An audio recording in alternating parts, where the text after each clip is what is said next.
बर्तमान आमे जानिबा दांडीवृत्त बा छंद संपर्क रे।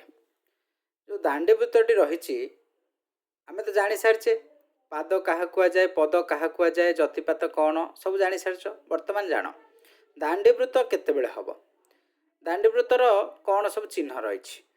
दांडीवृत्त दुई पादरे गोटे पद हुए अर्थात एही वृत्तरे रचित प्रत्येक कविता काव्य गुड़िक प्रत्येक दुई पादरे गोटे पद होता है।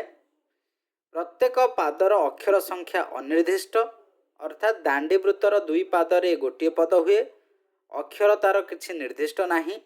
तेणु गाइला बेले गायक स्वर लंबाई निर्दिष्ट तार सुविधा मुताबक से जतिपात करिवो। तेणु आम एति मन रखा पड़ो दांडीवृत्त बा छंदर कथा कौन ना दुई पादरे गोटे पद हुए प्रति पादर अक्षर संख्या असमान एहार प्रत्येक पादर विभिन्न स्थान रे गायक निजे स्वर लंबाई तांकर आवश्यक मुताबक से जतिपात करेंगे।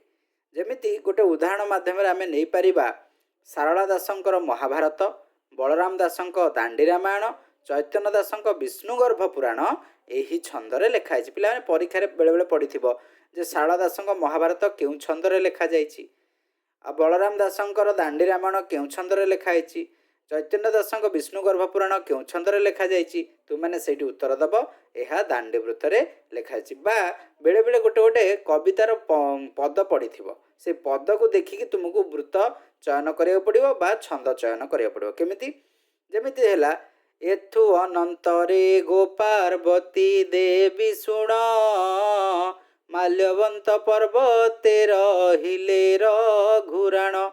धर ये पदटे पड़ी तुम कौन कर आगे देख अरे कईटा धाड़ी अच्छी ताने जान दुईटी धाड़ी अच्छी ताने तुम कौन जान दुईटी धाड़ी अच्छी माने दुईटी पाद अच्छी दुईटी पादरे गोटे पद होती ठीक अच्छी अक्षर गणिब प्रति पादर अक्षर केते अच्छी जदि असमान हो गला ताहले तमे ताकू लिखिदेव यह दांडीवृत्त रे लिखा जाइछि बोली जानि परिबो।